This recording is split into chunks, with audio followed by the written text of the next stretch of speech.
जय श्री कृष्ण मंडळी, स्वागत आहे तुमचं माझ्या फर्स्ट ब्लॉग मध्ये। तर हा माझा फर्स्टच ब्लॉग आहे। देवस्थानापासून सुरुवात केलेली आहे, कारण की मी सहजच शूट करत होते आणि सगळ्यांना सांगत होते की मी यूट्यूबर चॅनल खोलणार आहे आणि हा व्हिडिओ टाकणार आहे। तर सगळ्याची रिएक्शन बघणार होते, तर सगळ्यांनी खूप प्रतिसाद दिला आणि होकार दिला, कोणाचाच नकार नव्हता हा व्हिडिओला।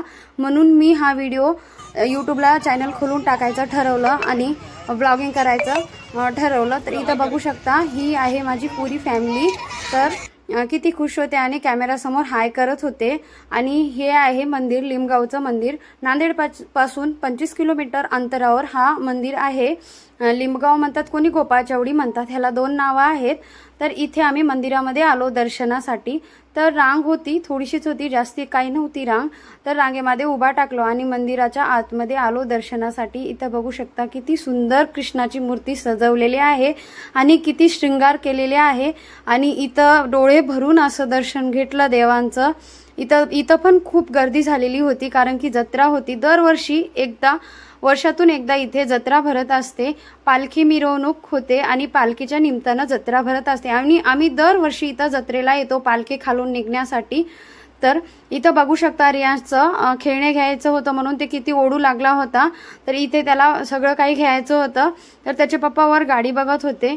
तर इथं बघा, क्रिशूचं पण तसंच होतं, तिचं लक्ष पुरं खेळण्याकडे होतं। तिला पण सगळं घेऊ असं झालं होतं, काय घेऊ काय नाही, तिचं लक्ष सगळ्याकडेच होतं आणि सगळ्याकडे बोट दाखवत म्हणत होती की मला हे पाहिजे ते पाहिजे। तर इथं माझी छोटी जाऊ आहे आणि हे देर आहे, तिने सांगत होती की कॅमेरा चालू आहे, हाय करा असं। तर कृषिकाला पण सगळं घ्यायचं होतं आणि रियांश बघा ही गाडी घेतला अखेर आणि त्याचा आनंद असा गगनात मावेनासा झाला। तर इथं आरूची पण शॉपिंग चालू होती। आरू पण म्हणत होती मी पण सगळं काही घेतले असं। इथं बघा, आरूची तर इथं टोकरीच भरली होती तिच्या सामानाने। आणि इथं अण्णा सांगत होते ताईंना की कॅमेरा चालू आहे म्हणून बघ म्हणून। इथे बघा, आत्याबाई देवांसाठी काही घेतले होते, देवांच्या गळ्यामध्ये घालण्यासाठी मोत्याचे हार घेतले होते। तर त्यांचा आनंद वेगळाच होता, मी देवांसाठी हार घेतले असं म्हणून। तर ते काढून दाखवत होते देवांच्या गळ्यामध्ये, म्हणजे देवांची मूर्ती असते त्यांच्या गळ्यामध्ये घालण्यासाठी मोत्यांचे हार घेतले होते। आणि इथं प्रत्येक वस्तू 10 रुपयाला होती। या बंडीवरची कोणतीही वस्तू घ्या तुम्ही 10 रुपयाला असं माणूस सांगत होता तो। आणि तेवढी काही चीप क्वालिटी नव्हती, क्वालिटी खूप छान होती। हेच आपण शॉपमध्ये जाऊन घेतलं तर आपल्याला प्रत्येक वस्तू हा डबल रेटमध्ये देईन। म्हणून जत्रा आहे म्हणून थोडं स्वस्तात भेटते। आम्हाला तर जत्रेमध्ये शॉपिंग करायला आवडते, तुम्हाला आवडते का नाही हा कमेंटमध्ये सांगा। आणि माझ्या घरच्यांचा फुल सपोर्ट होता चॅनल खोल असा म्हणून, म्हणजे कोणीच नकार दिला नाही। म्हणून मी हे चॅनल शूट केलं आणि खोलायचं ठरवलं। आपल्या घरच्याचा सपोर्ट असला तर दुसरे कोणी काही म्हणून आपल्याला काही फरक पडत नसते। आणि इथं बघा, बांगड्यांचा शॉप पण लागला होता इथे। आणि इथं आपण गळ्यात घालायचे आणि हातातले छोटे लेकरांचे ब्रासलेट वगैरे होते, असे जिथल्या तिथं स्टॉल लागलेले होते छोटे छोटे। आणि खूप भारी सामान होतं, असं काही नव्हतं की क्वालिटी खूप खराब आहे म्हणून। तर इथे बघा, इथं प्रसादाचे स्टॉल लागलेले आहेत। इथं बघा, आमची क्रिशू किती भारी दिसत होती आणि ती हाय करत होती, खुश पण होती, कारण की तिला त्यांनी खेळणं घेऊन दिलं होतं। आणि इथं बघा, सुद्धा बांगड्या घेते आणि ती विचारत होती छान आहेत बघा म्हणून। आणि ही ट्रिक कोणाकोणाला माहित आहे फोनमध्ये पैसे ठेवण्याची, तर आम्ही पण कधी कधी असं ठेवतो फोनमध्ये पैसे। तर बांगड्या खूप सुंदर होते, क्वालिटी पण खूप छान होती आणि छोट्या लेकरांचे पण खूप सुंदर बांगड्या होते इथं बघा। आणि हे बांगड्या मोठ्यावाल्यांची बी खूप छान क्वालिटी होती। हेच बांगड्या आपण शॉपमध्ये घ्यायला गेले तर आपल्याला खूप महाग देतो। आणि हे ग्रीनवाले बांगड्या तर किती सुंदर होते, खूप सुंदर होते ग्रीनवाले बांगड्या। आणि प्रत्येक बांगड्या असे म्हणजे छान होते, असे चीप क्वालिटी अशी नव्हती। आणि आत्याबाई सांगत होते देवस्थानी येऊन बांगड्या घ्यावं असं म्हणून सांगत होते। तर ताई मी घेतले होते आणि सुद्धा पण घेतली, तिघींनी पण आम्ही बांगड्या घेतल्या। तर मला खूप आवडले जत्रामधले बांगड्या। इथं आरू आणि रियांश वाट बघत होते की कधी सगळे येणार आणि आम्ही कधी खेळायला जाणार, कारण की इकडं सगळं खेळायचं होतं, खेळायची वस्तू होती छोट्या लेकरांचे। तर ते दोघं खूप एक्साइटेड होते। आणि इथं बघा, आरू हाय करते आणि हातामध्ये एक छोटा पंखा पण घेतले तिनं वारे घ्यायला। तसं तर ती खूप सामान घेतली, पण वारं घेण्यासाठी एक पंखा हातात धरून घेतला। आणि इकडं सगळं खायचे गाड्या लागले होते, आईस्क्रीम, बदाम शेक आणि शरबत, लिंबू शरबत आणि पाण्याच्या बाटल्या पण ठेवले होते त्यांनी। आणि सगळं काही खायचं होतं आणि इथं शिमला शरबत म्हणून म्हणजे स्पेशल होतं इथं सगळं। तर लेकरांनी काही खाल्लं पिलं नाही, त्यांचं लक्ष पूर्ण खेळाकडे होतं. तर इथं पाणीपुरीची बंडी सुद्धा लागलेली होती. सगळ्यांना आवडती पाणीपुरी. तेवढी काय गर्दी जमली नव्हती, जमेल हळूहळू, तेवढे काय माणसं नव्हते आता सध्या आणि हळूहळू जमत होते. तर आम्ही लेकरांना इकडे घेऊन आलो खेळण्याकडे आणि इथं बघा खेळायचे खूप काही वस्तू होते आणि लेकरं सगळे एन्जॉय करत होते. कशात बसू, काय खेळू, काय नाही असं झालं होतं आमच्या लेकरांना. सगळ्या लेकरांना खूप एक्साइटमेंट होती की सगळ्यात मध्ये बसून खेळायची. तर इथं सगळ्या मोठ्यापासून आणि छोट्यापर्यंत आमची कृषिका पण खूप एन्जॉय करू लागली.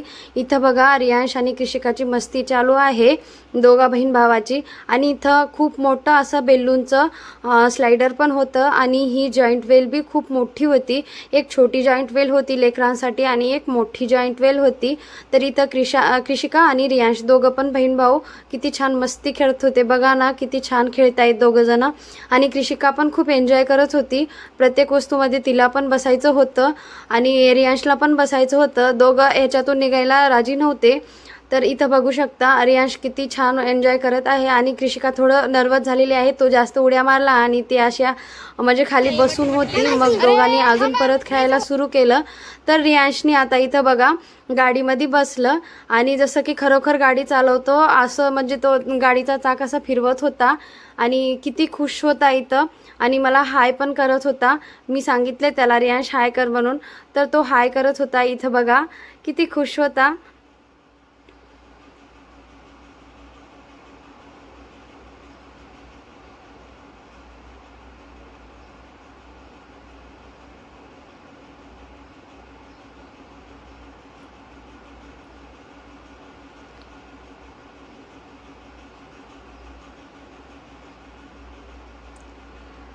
इथं रियांश काय उतरायचं नाव घेत नव्हता गाडीमधून. मग नंतर कृषिकाला बसायचं होतं आणि कृषिकाला पण बसवलं. ती पण किती खुश होती बघा ना, भीत पण नव्हती, एकटीच बसलेली होती आणि एन्जॉय करत होती. ती पण असं गाडी चालवल्यासारखं करत होती आणि हाय कर म्हणलं तर लगेच हाय करायला लागली ती. आणि अजिबात भीत नव्हती, तिच्या बाजूला कोणी नव्हतं पण ती एकटी बसली.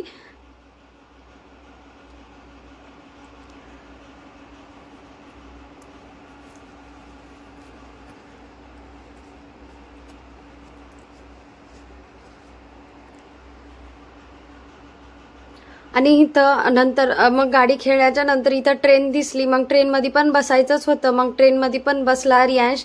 इथं बघू शकता किती खरोखर ट्रेन असल्यासारखं त्यांनी लाईटवर ट्रेन चालवलं हे. आणि असं म्हणजे अंधार असल्यामुळे व्हिडिओ तेवढा काय क्लिअर आला नाही, पण नंतर ना त्याची डाली दीदी पण येऊन बसली, ट्रेनच्या इंजिनमध्येच बसली आणि भाऊ मागे उभा लागला आणि हे दोघं बहीण भाऊ असे ट्रेन एन्जॉय करत होते. ती चालवत होती आणि तो मागे उभा टाकला असं वाटत होतं त्यांच्या दोघांना. बघा किती आनंदात होते दोघं जण. किती निरागस असतात ना छोटे मुलं, छोट्या छोट्या गोष्टीमध्ये पण आनंद शोधता येतो त्यांना. असंच मोठ्यांचं असलं तर किती भारी झालं असतं. इथं बघा आरू इथं म्हणजे पाळण्यामध्ये बसले होते. पाळणा म्हणतात का झुला म्हणतात याला मला माहित नाही, तुम्ही कमेंट करून सांगा.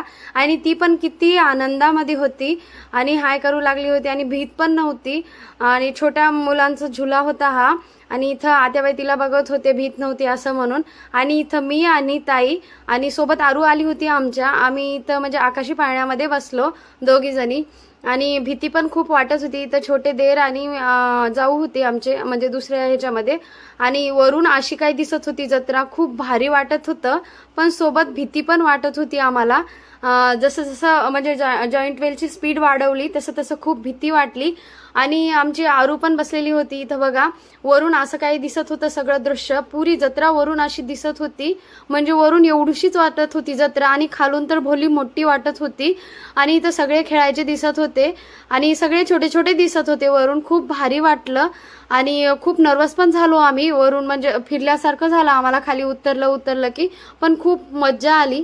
असं म्हणजे कधीतरी अशी मज्जा करायला हवी. इथं बघा रियांशचा आनंद बघा आणि किती एन्जॉय करतोय तो. आणि याच्या आता हे आलं त्याचं खेळायचं, म्हणजे हे खेळायचं होतं त्याला, स्लायडर खेळायचं होतं हे. आणि याच्यातून तर उतरणाच गेला, त्याला जबरदस्ती उतरावं लागलं. आणि त्याच्यानंतर इकडून जायचं आणि तिकडून असं घसरत यायचं, किती मज्जा. आणि इथं मध्येच पालखी आली होती, म्हणजे सगळीकडे फिरून आली होती पालखी. आम्ही पालखीचं दर्शन घेतलो. पालखीला खूप गर्दी होती. हे बघा इथं आहे देवाचा घोडा, देवाच्या घोड्याची पण पूजा केली जाते. अशी पालखी आणली जाते, म्हणजे पालखीची मिरवणूक केली जाते।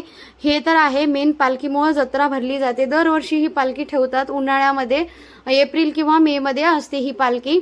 इथं देवाचा घोडा आलेले होता आणि आम्हाला ह्या पालखी खालून निघायचं होतं। गर्दी खूप होती तरी आम्ही तसंच निघलो पालखी खालून आणि खूप गाजत वाजत असं पालखीला आणलं जातं आणि खूप छान दर्शन झालं पालखीचं। इथं बघू शकता अशी पालखी असते आणि पालखीमध्ये देव असतं।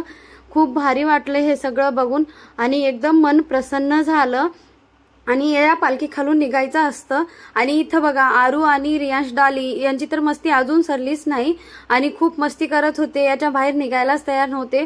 त्यांना म्हणजे खालून बोलवत होते आम्ही या असं म्हणून, आणि देवाच्या जागी आलं आणि कुंकू घ्यावा असं म्हणतात, त्याच्यामुळे आम्ही कुंकू पण घेतलं इथं देवाच्या जागचं। आणि इथं बघा खाली पण स्टॉल लागलेल्या होत्या प्रसादाचे, पुरे फुटाणे वटाणे खडी साखर असे, आणि असं सगळं काही खाली असं म्हणजे सगळीकडे स्टॉल लागलेले होते, म्हणजे बघण्यासारखं होतं। आणि आम्ही परत एकदा देवाचं दर्शन घेतलं मंदिरामध्ये जाऊन, आणि मंदिराला असं बाहेरून असं काही दिसलं मंदिर, आणि सगळं म्हणजे दर्शन घेऊन आम्ही परत घराकडे निघायला तयार झालो।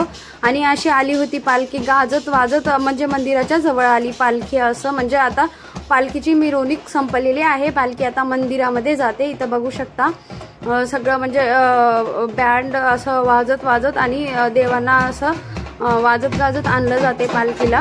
आणि पालखी खूप दूर आहे, आता आली मंदिराजवळ, तर अर्धा तास लागेल अजून मंदिराजवळ यायला। आणि भजन करत आणि वाजत आणल्या जाते पालखीला। आणि वर्षातून एकदाच असतो हा सोहळा, म्हणून खूप थाटात साजरा केला जातो। आणि इथं आम्ही निघालो होतो, आम्हाला रात्रीचे वाजले होते 11:30, खूप उशीर झाला होता आणि आम्ही इथं निघालो आता। तर कसा वाटला माझा फर्स्ट ब्लॉग? तर छान वाटला तर